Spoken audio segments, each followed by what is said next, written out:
सम्मेलन में प्रतिभाग कर रहे विषय विशेषज्ञगण, सभी सम्मानित पत्रकार बंधुओं, आप सबको विदित है कि माननीय मुख्यमंत्री जी की प्रेरणा से उत्तर प्रदेश को $1 ट्रिलियन इकोनॉमी आगामी 5 वर्षों में करने का ध्येय हमें सौंपा गया है पूरे प्रदेश के वासियों को। इसमें शहरी क्षेत्र एक अग्रणी भूमिका निभाएंगे।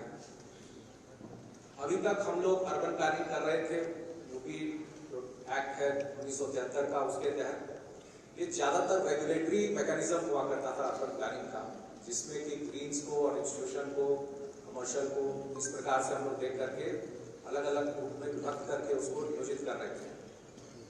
पर आगे आने वाले समय में इसी प्रकार का यदि हम नियोजन करते रहेंगे तो जो भविष्य की आवश्यकता है हमारी अगले 25 साल में, जहां हम उत्तर प्रदेश को देखना चाह रहे हैं, उसमें यदि हमको ट्रांसफॉर्मेटिव कोई कार्य करना हो तो उसके लिए जो लेटेस्ट टूल्स हैं अर्बन इकोनॉमी के, सस्टेनेबिलिटी के, ग्रीनिंग के, मोबिलिटी के, इन सब जो चीजें हैं उसको हमें अपने प्लानिंग में लाने की आवश्यकता है। आप सब जानते हैं कि जिस राष्ट्र में, जिस राज्य में अर्बन सेक्टर ज्यादा आगे जा रहा है, वहां पर उसका जो जीडीपी है वो आगे बढ़ रहा है। हमारे ही देश में देखें तो महाराष्ट्र की जीडीपी लगभग $430 बिलियन है, उसमें लगभग $270 बिलियन का जो कॉन्ट्रीब्यूशन है अकेले मुंबई शहर का है। उसी प्रकार कर्नाटक है, $240 बिलियन का है इकोनॉमी, और लगभग $110 बिलियन उसका कॉन्ट्रीब्यूशन अकेले बैंगलोर का है।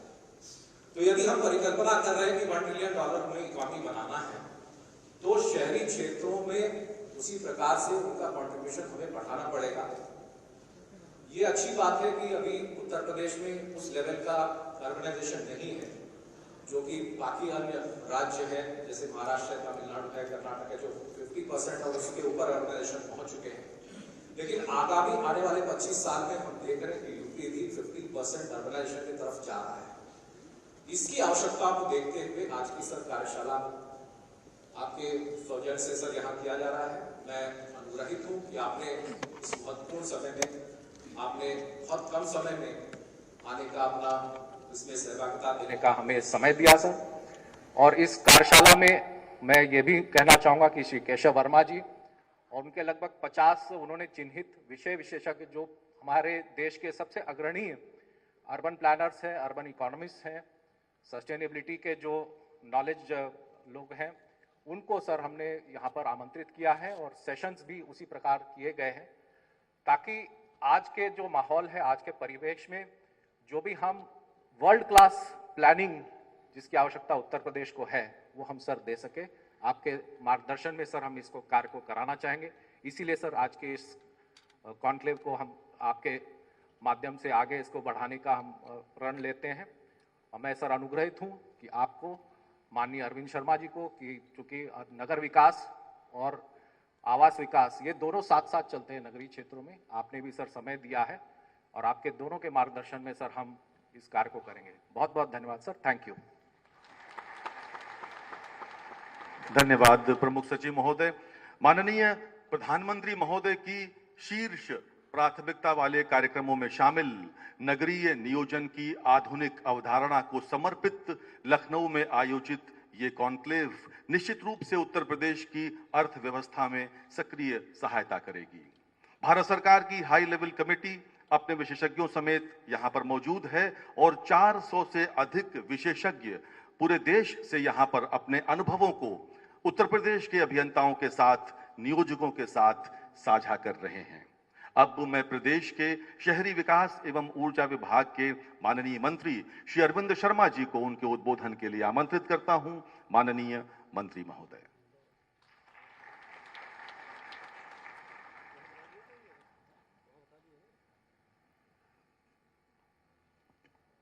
हम सबके प्रेरणा स्रोत और उत्तर प्रदेश के यशस्वी और लोकप्रिय मुख्यमंत्री माननीय योगी आदित्यनाथ जी, यहाँ उपस्थित हमारे हाउसिंग डिपार्टमेंट के और नगर विकास विभाग के, ग्राम विकास विभाग के तमाम उच्च अधिकारीगण, यहाँ बैठे हुए अर्बन प्लानर्स, मैं माननीय केशव वर्मा जी के मुंह से मैंने शिफ्ट शब्द भी कहीं सुना, तो मैं मानता हूं कि शायद शिफ्ट के लोग भी यहाँ आए हुए हैं, क्योंकि उनका खुद का अहमदाबाद से जुड़ाव रहा है, तो जरूरी होंगे। और वैसे भी शिफ्ट के लोग अर्बन प्लानिंग के मामले में देश में सबसे अग्रणी हैं। तो आप सबका मैं लखनऊ की धरती पे स्वागत करता हूं। जो भी बाहर से लोग आए हैं उनका विशेष रूप से स्वागत करता हूं, और अपने यहाँ के भी अर्बन डेवलपमेंट से जुड़े हुए, अर्बन प्लानिंग से जुड़े हुए, अर्बन मैनेजमेंट से जुड़े हुए, अर्बन डेवलपमेंट से जुड़े हुए तमाम अपने भाइयों बहनों का भी मैं इस कार्यक्रम में स्वागत करता हूं। माननीय मुख्यमंत्री जी की प्रेरणा शब्द मैंने क्यों शुरू में ही उपयोग किया है, इसके पीछे का मैं कारण बता देता हूं कि उत्तर, जैसा नितिन गोकर्ण जी ने कहा कि उत्तर प्रदेश मूलतः एक एग्रेरियन स्टेट रहा है और अभी भी है। आप यूं कह लीजिए कि अभी भी है। अभी भी अर्बनाइजेशन जो हमारे देश का 33% से ज़्यादा है, उसकी अपेक्षा कम 5% हम कम अर्बनाइजेशन के रेट में है। तो मूलतः हमारा स्वभाव एग्रेरियन रहा है उत्तर प्रदेश का, गांवों में बसने वाला ये प्रदेश रहा है। मुझे याद है 2014 में जब माननीय प्रधानमंत्री जी बनारस से एमपी बने थे और प्रधानमंत्री बने थे, उन दिनों उन्होंने हमें थोड़ा जिम्मा सौंप दिया था बनारस का, और मैं बनारस आने जाने लगा, लेकिन देखता था कि अर्बन क्षेत्र में कैपेसिटी ही नहीं है। कोई काम करने की, न सोचने की, न करने की, न एग्जीक्यूट करने की कोई कैपेसिटी नहीं थी। और उन दिनों हम लोग 2-3 साल संघर्ष करते रहे, और उसके बाद 2017 में माननीय योगी जी की सरकार बनी, माननीय योगी जी मुख्यमंत्री बने, तब से जाकर के अर्बन डेवलपमेंट को लेकर वो पूरी ये यहाँ की सरकार ज़्यादा सचेत हुई है। और शायद पहली बार ऐसा हुआ, और उसमें हम लोग भी थोड़ा उसके कारणभूत थे। मैं भी शिकायत करता रहता था कैपेसिटी नहीं है, अधिकारियों को थोड़ा और मजबूत बनाना चाहिए। तो उसके परिणाम स्वरूप माननीय योगी आदित्यनाथ जी ने पहली बार शायद वरिष्ठ अधिकारियों को, आईएएस अधिकारियों को नगर निगमों में आयुक्त के रूप में पोस्टिंग करना शुरू किया। मैं ये नहीं कहता कि आईएएस अधिकारी ही सब कुछ जानते हैं, लेकिन एक वरिष्ठ अधिकारी जब होता है या कोई एक धुरी होती है तो उसके इर्द गिर्द अच्छे से वो चक्का घूमता है।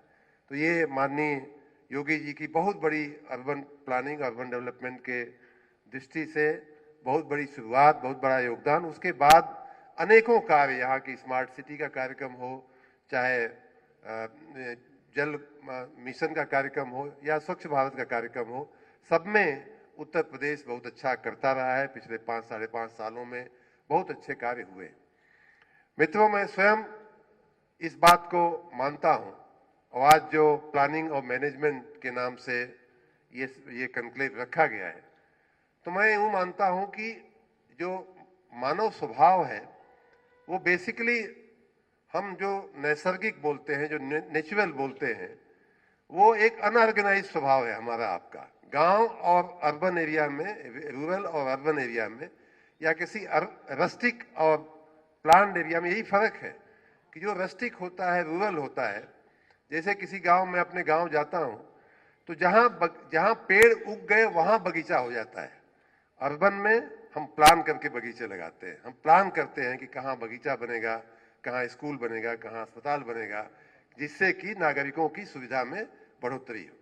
तो इस तरह से अर्बनाइजेशन जो है मूलतः प्लानिंग मांगता है। बिना प्लानिंग के कोई अर्बनाइजेशन का प्रोसेस संभव नहीं है, क्योंकि कम क्षेत्रफल में ज़्यादा लोग रहते हैं, कम समय में ज़्यादा दूरी उनको तय करनी है, कम टाइम में, कम यूं कह लीजिए कि कम खर्च में उनको ज़्यादा इनकम इकट्ठी करनी है, ज़्यादा इनकम करनी है। ये अर्बनाइजेशन का मूल स्वभाव होता है। स्पीड या स्केल जो है उसका स्वभाव, और वो बिना प्लान डेवलपमेंट के, बिना वेल मैनेज्ड डेवलपमेंट के संभव नहीं है। इसलिए अर्बन व्यवस्था में, अर्बन डेवलपमेंट में प्लानिंग बहुत ही मूल विषय है।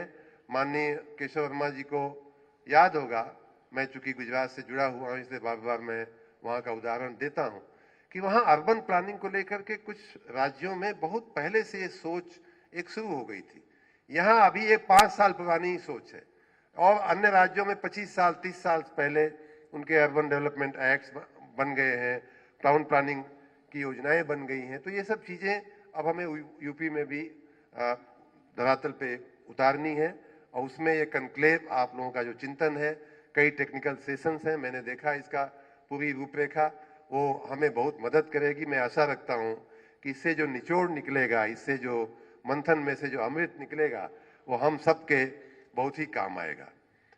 मैं इस विषय का कोई बहुत एक्सपर्ट तो नहीं हूँ, लेकिन पिछले 5.5 महीने से माननीय योगी जी ने जो मुझे जिम्मेदारी दी है, उसको निभाते हुए नगर विकास या अर्बन डेवलपमेंट के क्षेत्र में मैंने जो देखा और सीखा है वो ये है। और माननीय योगी जी कई बार ये बात कहते हैं कि $1 ट्रिलियन की अगर उत्तर प्रदेश की इकोनॉमी बनानी है या देश की अर्थव्यवस्था को $5 ट्रिलियन तक 2026-27 तक में ले जाना है, तो उसमें अर्बन डेवलपमेंट या अर्बन सेक्टर का क्या योगदान हो सकता है, हमसे भी पूछा जा सकता है। और स्वयं वो बताते भी हैं कि अर्बन सेक्टर में बहुत बहुत पोटेंशियल है, बहुत कुछ हो सकता है, जिसके चलते हम इस प्रदेश की या देश की अर्थव्यवस्था को हम बल दे सके।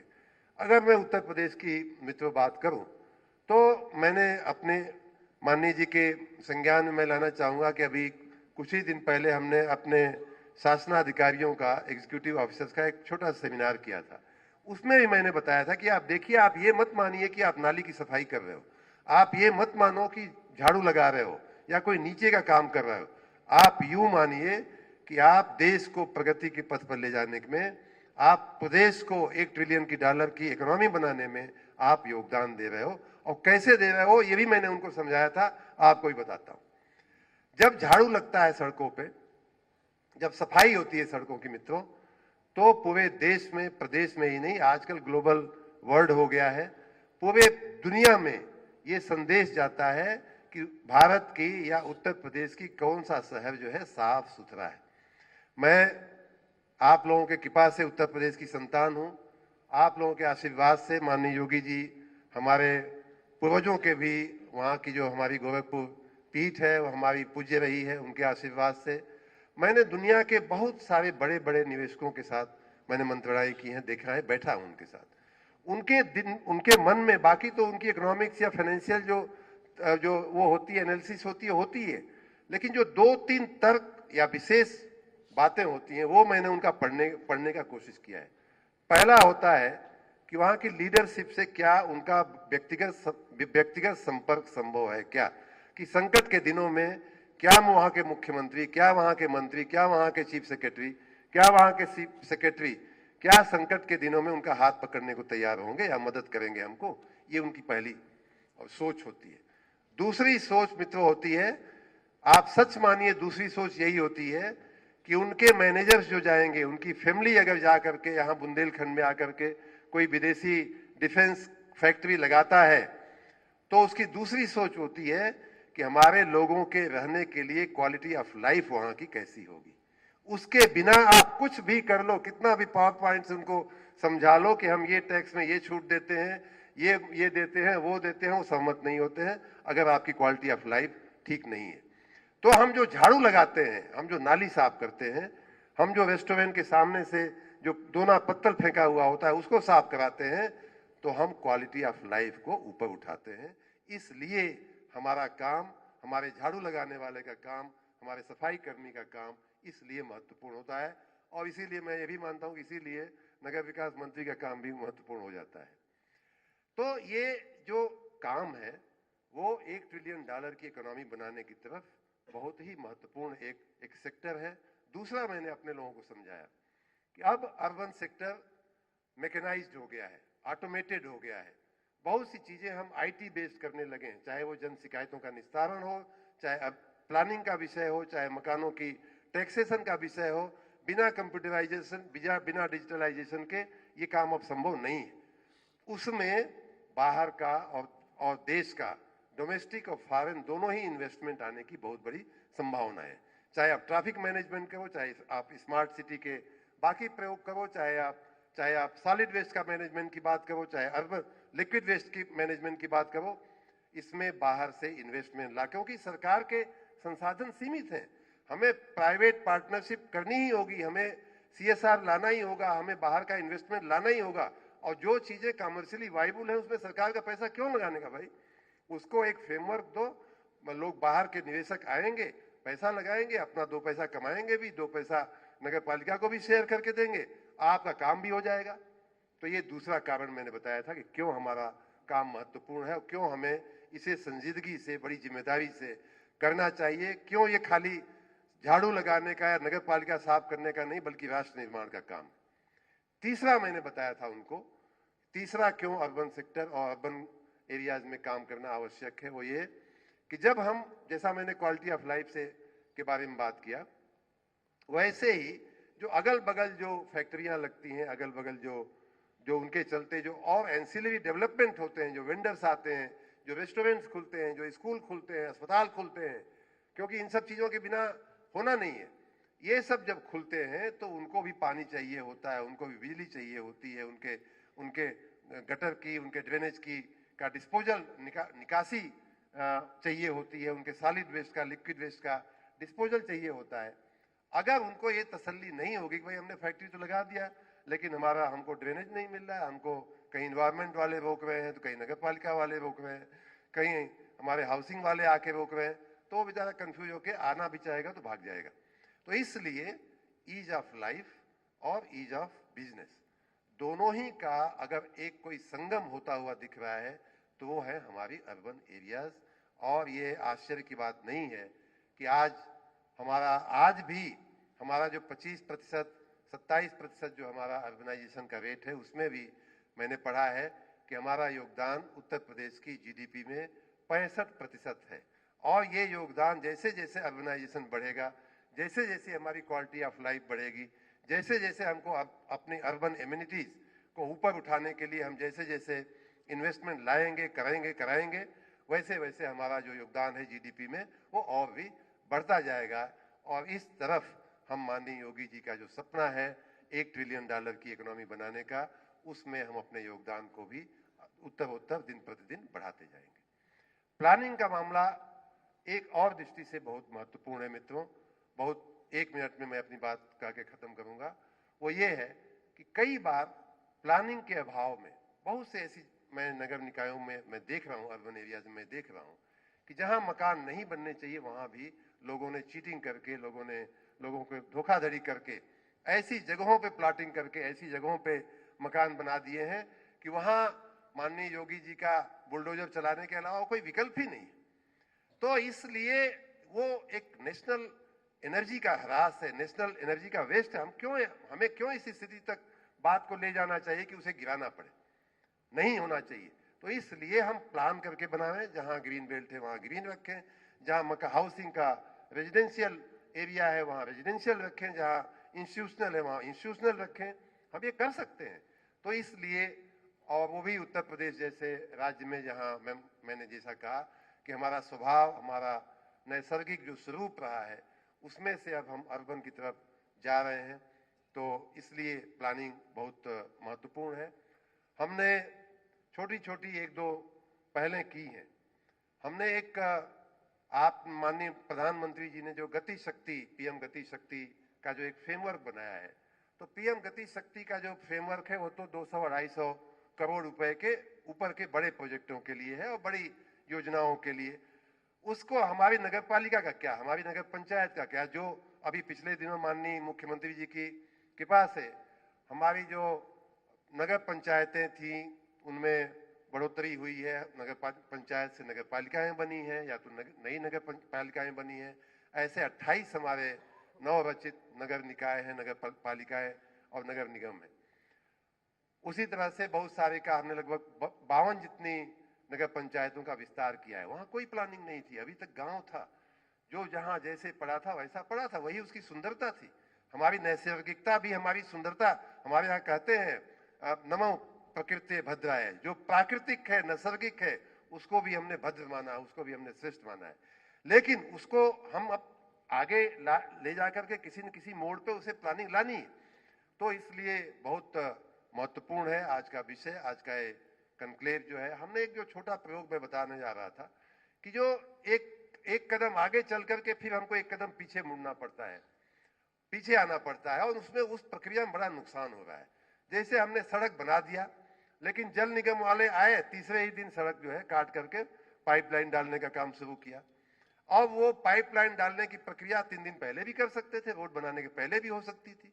या टेलीफोन की लाइन ले जाना है, टेलीफोन वाले के साथ हमारा कोई सिंक्रोनाइजेशन नहीं है, या गैस पाइपलाइन ले जानी है, सब सारे की सारी चीजें आवश्यक है, सब कुछ होना चाहिए, गैस भी जानी चाहिए, पाइप टेलीफोन भी जाना है, लेकिन क्या समय से हो सकता है? क्या रोड की डेंटिंग पेंटिंग करने के पहले हम ये सारा कुछ एक डक्ट में, एक पाइप में, एक सिस्टम में डाल करके हम कर सकते हैं?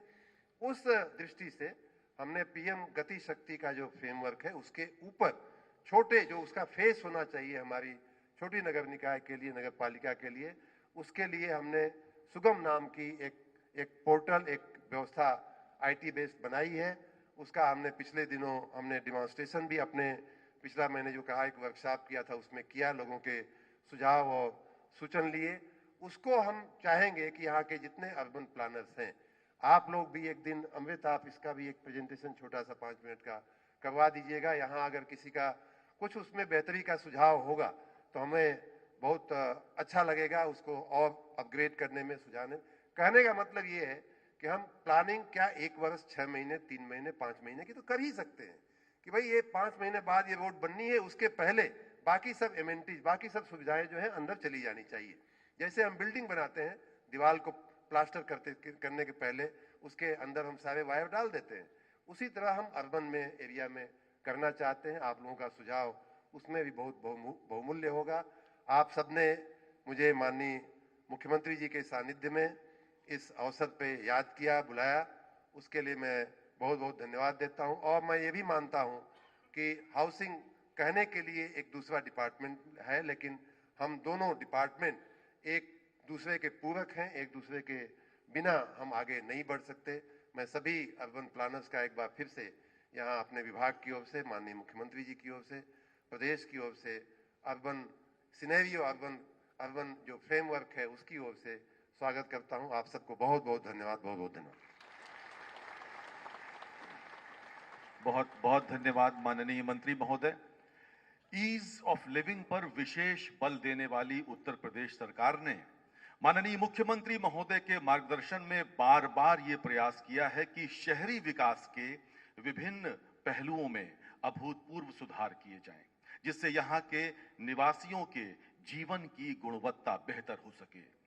एक बीमारू राज्य की श्रेणी से निकालकर उत्तर प्रदेश को विकास का एक्सप्रेस प्रदेश बनाने वाले माननीय मुख्यमंत्री महोदय को मैं शिवमंगल सिंह सुमन की 4 पंक्तियों के साथ आमंत्रित करता हूं कि लहरों के स्वर में कुछ बोलो, इस अंधड़ में साहस तोलो, कभी कभी मिलता जीवन में तूफानों का प्यार, तूफानों की ओर घुमा दो नाविक निज पतवार। माननीय मुख्यमंत्री महोदय, कृपया अपने आशीर्वचन के लिए पधारें।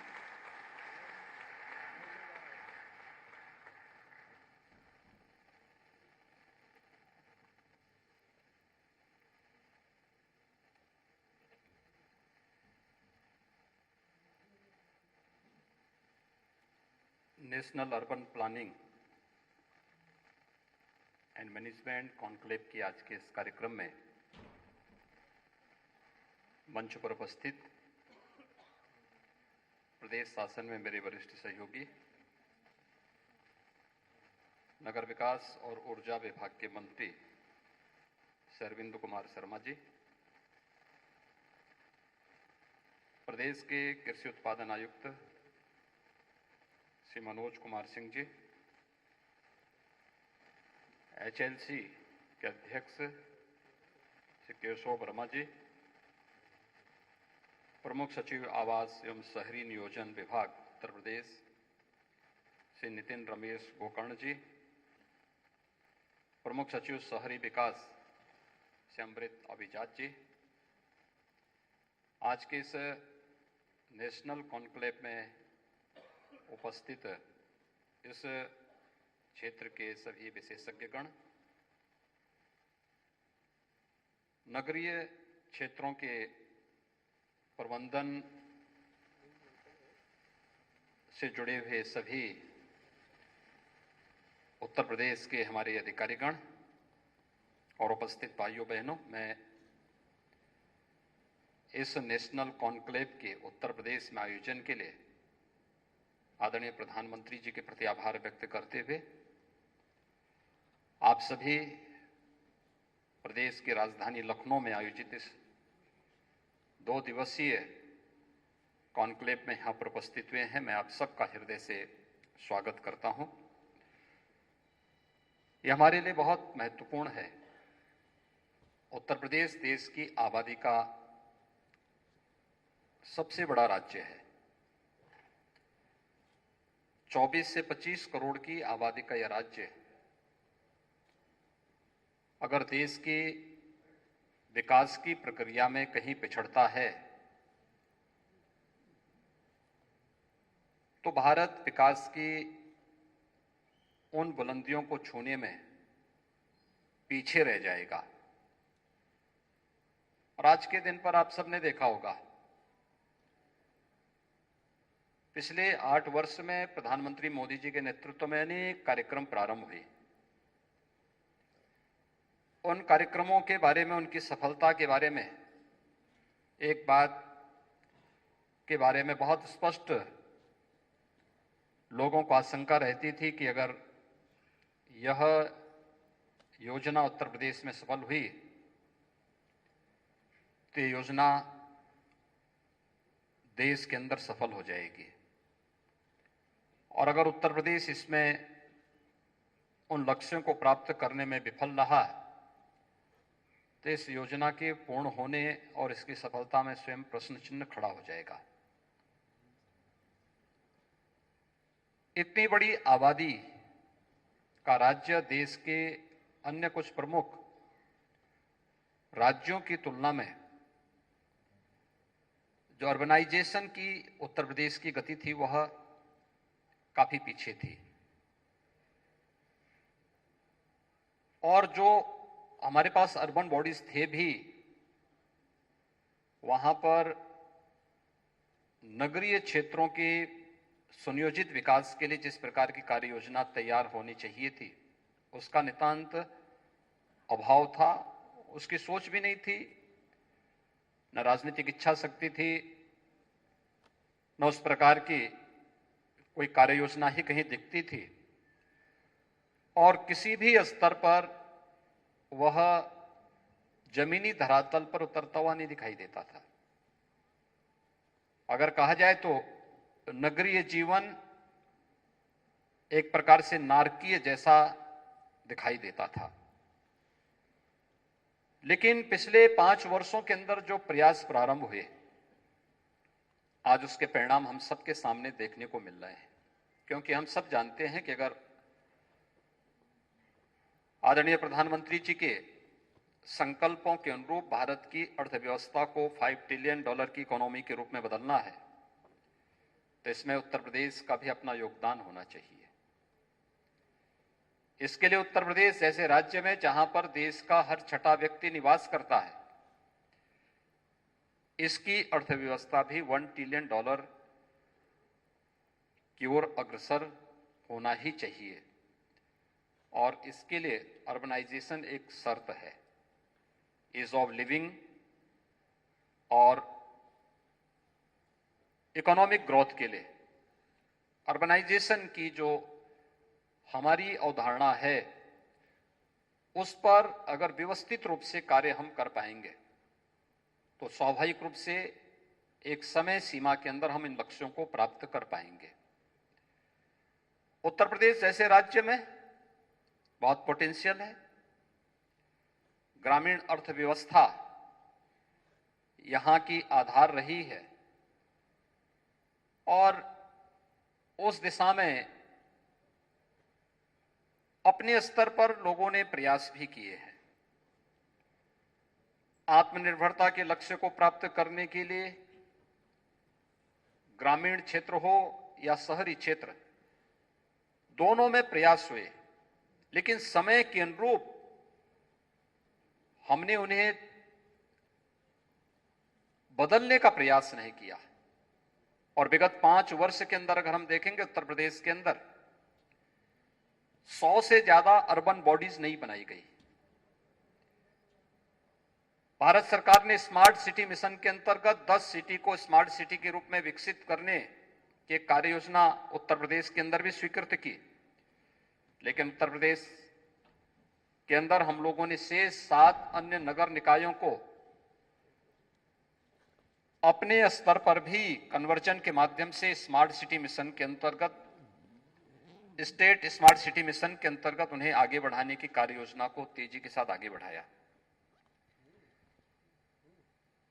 ऐसे ही अन्य 60 ऐसी सिटी यूपी के अंदर हैं जो अमृत योजना के अंतर्गत बुनियादी सुविधाओं में भारत सरकार जिसमें योगदान दे रही है, लेकिन राज्य सरकार भी अपने कुछ अन्य अर्बन बॉडीज को इस तर्ज पर विकसित करने के लिए कार्य कर रही है। देश के अंदर जब पब्लिक ट्रांसपोर्ट की सुविधा की बात होती है तो उत्तर प्रदेश में देश के अंदर सबसे अधिक अर्बन बॉडी में मेट्रो का संचालन उत्तर प्रदेश के अंदर हम लोग कर रहे हैं। वर्तमान में 5 सिटी के अंदर हमारी मेट्रो संचालित है। आगरा में इस पर कार्य युद्ध स्तर पर चल रहा है, लेकिन अभी इसमें बहुत कुछ किया जाना है। नगर निकायों में हमारी जितनी आबादी वर्तमान में निवास कर रही है, देश के 3 से 4 राज्यों को छोड़ दें तो शेष राज्यों की कुल आबादी भी उतनी नहीं है जितनी हमारी केवल नगरीय निकायों में आबादी प्रदेश के अंदर निवास कर रही है। लेकिन उन लोगों को उस प्रकार की सुविधाएं उपलब्ध कराना, इस दिशा में पहले से बैठ करके प्लानिंग हो, अर्बन प्लानर के माध्यम से उसकी पहले से ठोस कार्य योजना तैयार हो, यह आज की आवश्यकता है। इन केवल समय के अनुरूप हम लोग आम जनमानस को इस प्रकार की बेहतरीन सुविधाओं से युक्त कर पाएंगे, बल्कि आर्थिक उन्नयन के लिए भी इस दिशा में एक बेहतरीन प्रयास को आगे बढ़ाया जा सकता है। और इस दृष्टि से यह 2 दिवसीय नेशनल कॉन्क्लेव अत्यंत महत्वपूर्ण है। हम लोगों ने अभी हाल ही में अपने कुछ डेवलपमेंट अथॉरिटी को इस बारे में अधिकृत भी किया है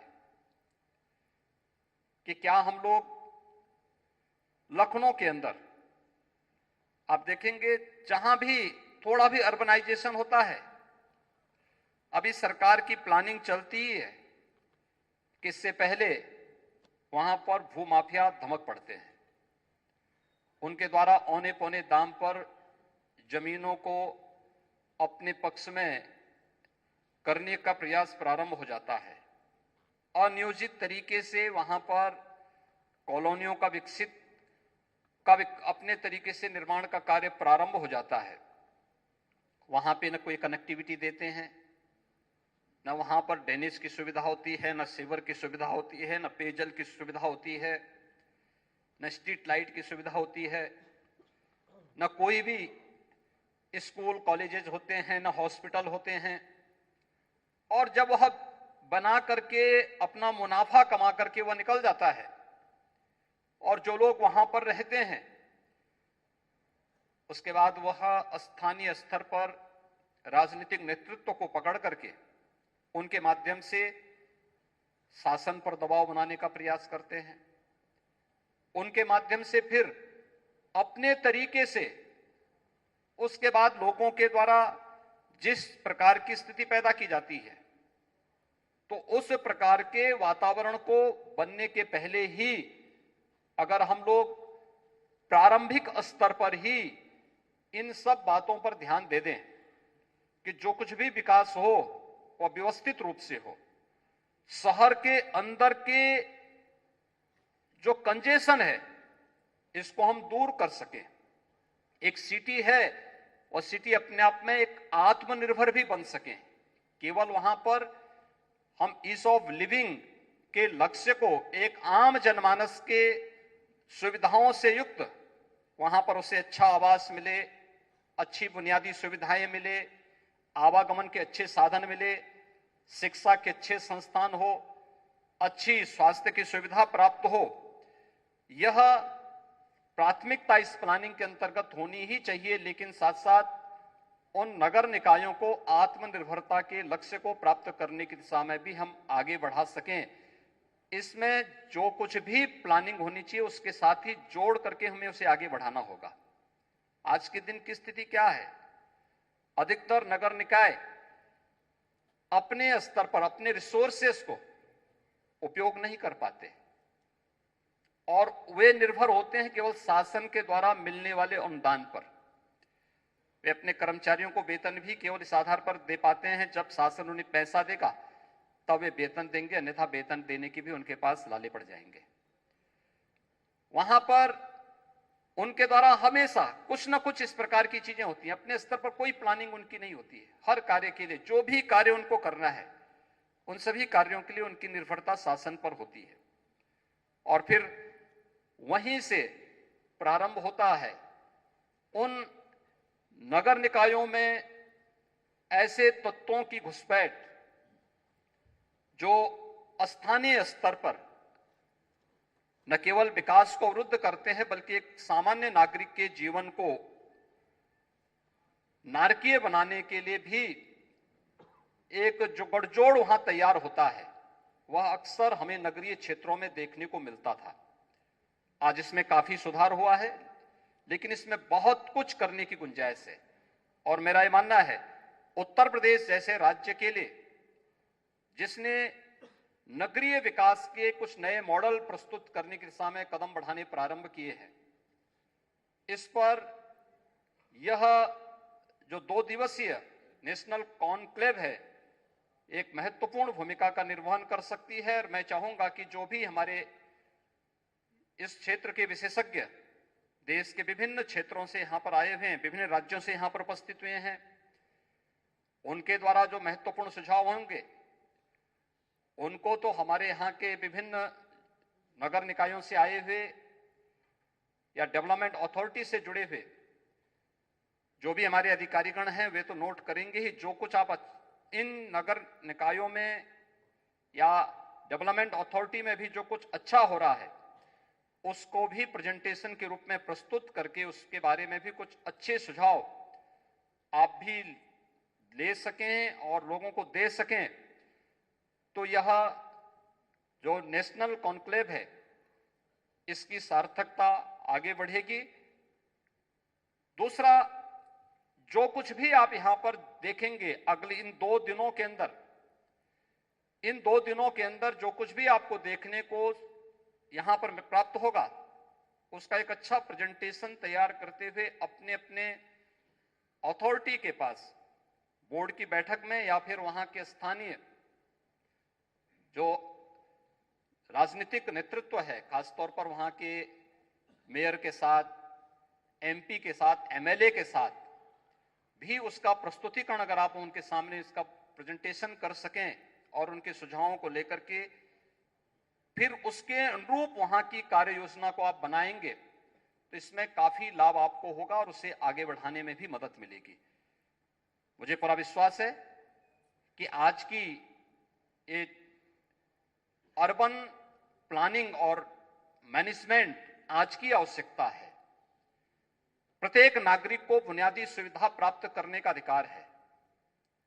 वह पैसा देता है, उसके बदले वह सुविधा चाहता है, लेकिन जब वह उन सुविधाओं से वंचित होता है तो व्यवस्था से उसका विश्वास उड़ता है और व्यवस्था से जब एक बार उसका विश्वास उड़ता है तो वह फिर एक गलत दिशा की ओर अग्रसर होता है। मुझे पूरा विश्वास है कि आप सब मिलकर के उत्तर प्रदेश जैसे राज्य के लिए एक ठोस कार्य योजना बनाने के लिए अपना योगदान देने में यह 2 दिवसीय कॉन्क्लेव सफल होगी। मैं इस पूरे कार्यक्रम के प्रति अपनी शुभकामनाएं देता हूं। धन्यवाद। जय हिंद। धन्यवाद माननीय मुख्यमंत्री महोदय। इस 2 दिवसीय कॉन्क्लेव में उत्तर प्रदेश सरकार के साथ भारत सरकार भी अद्भुत समन्वय कर रही है और हम सौभाग्यशाली हैं कि हाई लेवल कमेटी के चेयरमैन श्री केशव वर्मा जी हमारे बीच हैं। मैं उनसे अनुरोध करूंगा कृपया पधारें और सभी का औपचारिक रूप से धन्यवाद ज्ञापन करें।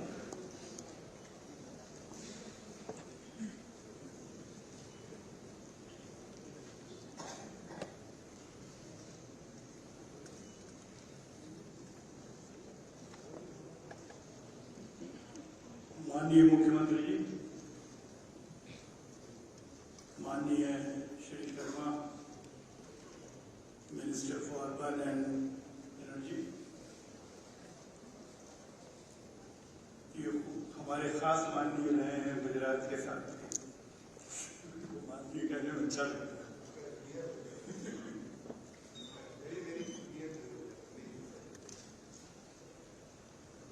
साल से यूनियन नहीं, दिमाग से आप बताइए। माननीय श्री मनोज कुमार सिंह, श्री नितिन जी, अमृत जी, जितने आए हुए हैं यहाँ पर डेवलपमेंट अथॉरिटीज के officers, commissioner of Lucknow division, audio officer, तो हमारे साथ के जितने एक्सपर्ट्स हैं, मुझे इस चीज की खुशी है, मेरी जिंदगी अर्बन प्रोफेशन में ही गुजरी। यहाँ भी, वर्ल्ड बैंक में भी 3 जगह म्युनिसिपल कमिश्नरी करने के बाद फिर वर्ल्ड बैंक में 16 साल के बाद फिर अभी भी ये मौका मिला है, तो बहुत अच्छा लगता है कि इस काम को आगे बढ़ाने के लिए पॉलिटिकल विल है हमारे स्टेट में एट द हाईएस्ट लेवल। ये पॉलिटिकल विल के बगैर जो आज की चैलेंजेस हैं अर्बन डेवलपमेंट के, इसको फेस करना इज नॉट इजी। तो थैंक यू वेरी मच, बहुत धन्यवाद, बहुत बहुत शुक्रिया for the political will and for the vision, माननीय मुख्यमंत्री जी एंड माननीय urban minister. Good planning is also good economics, ये हमको समझना पड़ेगा। And good economics is extremely important, क्योंकि आज जो हम $1 ट्रिलियन इकोनॉमी की तरफ बढ़ रहे हैं विद कॉन्फिडेंस, उसमें शहरों को as engine of economic growth अपने को एक्टिवेट करना पड़ेगा बहुत तरीके से। उसके कई डायमेंशन हैं और सारे डायमेंशन तो नहीं किए जा सकते हैं इस पर touch, but urban planning Uttar Pradesh में ठीक से मॉडर्न तरीके से, एक व्यवस्थित तरीके से समझे लोग और उसको ऑपरेशनलाइज करें, बड़ा जरूरी है। अर्बन प्लानिंग केवल स्पेशल प्लानिंग नहीं है कि कुछ फिजिकल प्लानिंग है, अर्बन प्लानिंग में इकोनॉमिक्स, अर्बन प्लानिंग में लिविबिलिटी, अर्बन प्लानिंग में ease of living, quality of life, culture, environment, सारी चीजें का मिलाप होता है। जब लोकल एरिया प्लान बनते हैं, जो अभी उत्तर प्रदेश में नहीं शुरू हुए, तो लोगों की जिंदगी से एकदम सीधा ताल्लुक रहता है उस नेबरहुड का जो प्लान किया जा रहा है। तो it's extremely important activity which is directly connected to people. और जो आज एक बहुत खास बात मुख्यमंत्री जी ने कही, आत्मनिर्भरता की शहर की, I think it's a new phase, I mean it's a new phrase, no way new way of looking at it. शहर तभी आत्मनिर्भर होंगे जब वो प्रोफेशनलाइज होंगे, उसमें कैपेसिटी बिल्डिंग होगी ठीक से, और वो कैपेसिटी बिल्डिंग की खास करके हमारे स्टेट में जरूरत है आज। और एक ये खास हमारा ऑब्जेक्टिव रहेगा कि स्टेट गवर्नमेंट के साथ मिलकर उस कैपेसिटी बिल्डिंग की तरफ जल्दी अर्जेंट स्टेप्स लेने में मदद करें। मैं आपको ये कमिटमेंट देना चाहता हूँ, हमारे आज करीब 25 एक्सपर्ट्स, ये सर सेकेंड रो 3rd रो में हैं, राइट साइड पे बैठे हैं, जो कि आगे बढ़ के state and they are very enthusiastic. यहाँ के एंथुसियाज्म जो है इट इज क्वाइट इन्फेक्शियस, वो हम लोगों को भी महसूस हो रहा है। और ये एंथुसियाज्म को देख के सब लोग बहुत ये करेंगे कि आगे बढ़ के यहाँ पर, और ये ऐसा नहीं है कि एक दिन जाके और 2 दिन में निकल जाएंगे। हम यहाँ प्लान ऑफ एक्शन बनाने में हेल्प करेंगे और साथ में कम से कम 2 साल तक साथ में रह के इस प्रोसेस को एस्कॉर्ट कराएंगे और model of planning design and urban form ये भी करें, बिकॉज अभी अर्बन प्लानिंग में अर्बन डिजाइन और अर्बन फॉर्म इंक्लूड नहीं हुआ है। इससे भी शहरों का जो एक कैरेक्टर है, लुक है, वो भी ठीक होगा। यहाँ पर इंस्टीट्यूशनल स्ट्रीमलाइनिंग एंड कुछ लेजिस्लेटिव चेंजेस भी लाने की जरूरत है, जिसपे I think departments are working और इसके लिए भी हम लोग यहाँ पर कुछ जो खास इकोनॉमिक ज्योग्राफी है, जो रीजन्स है, मेरठ है, जेवर का रीजन है, गाजियाबाद का रीजन है और नोएडा का रीजन, जहां पर इस वक्त इन्वेस्टमेंट्स आ रहे हैं। मैं देख रहा था, मैंने स्टडी किया डॉलेट के साथ इस एरिया में कितना इन्वेस्टमेंट है। तो 4-5 ऐसे रीजन्स हैं जो कि जिसकी इकोनॉमिक ज्योग्राफी इस प्रकार की है कि वो इन्वेस्टमेंट को अट्रैक्ट कर सकते हैं। उसके लिए हमको वर्ल्ड क्लास प्लानर्स को लाने की जरूरत है। और ये जरूरी नहीं है कि वर्ल्ड क्लास प्लानर बाहर से ही आए, हमारे देश में भी अच्छे प्लानर थे, उनको भी लाने की कोशिश की जाएगी। तो ये एक खास बात है। और lastly I like to congratulate the team of Nitin and Amrit and Manoj. ABC है मगर वो अर्बन पे मुझे बहुत आजकल लेक्चर देने लगे हैं, तो मनोज को भी और जितने भी अफसरान हैं उन सबको। यूपी की जो सेंट्रलिटी है, जो खास सेंट्रलिटी है यूपी की, इसको समझने की जरूरत है। यूपी में जैसे माननीय मुख्यमंत्री जी ने कहा, एक बार यूपी में बदलाव आएगा, बगल के प्रदेशों में भी बदलाव आ जाएगा। तो इसकी सेंट्रलिटी को समझना इज इम्पोर्टेंट। हम हाई लेवल कमेटी की तरफ से, वो हाई लेवल क्या है, हम ही लोग हैं उसमें, इस कमेटी की तरफ से बहुत बहुत शुक्रिया इस चीज का देना चाहते हैं कि आप मौका दे रहे हैं हमको आपके साथ अपना एक प्रोफेशनल पार्टनरशिप एस्टैब्लिश करने के लिए। तो आपकी ब्लेसिंग रहेगी तो we will be able to give results. Thank you very much sir. इसके साथ आज का कार्यक्रम संपन्न हो रहा है।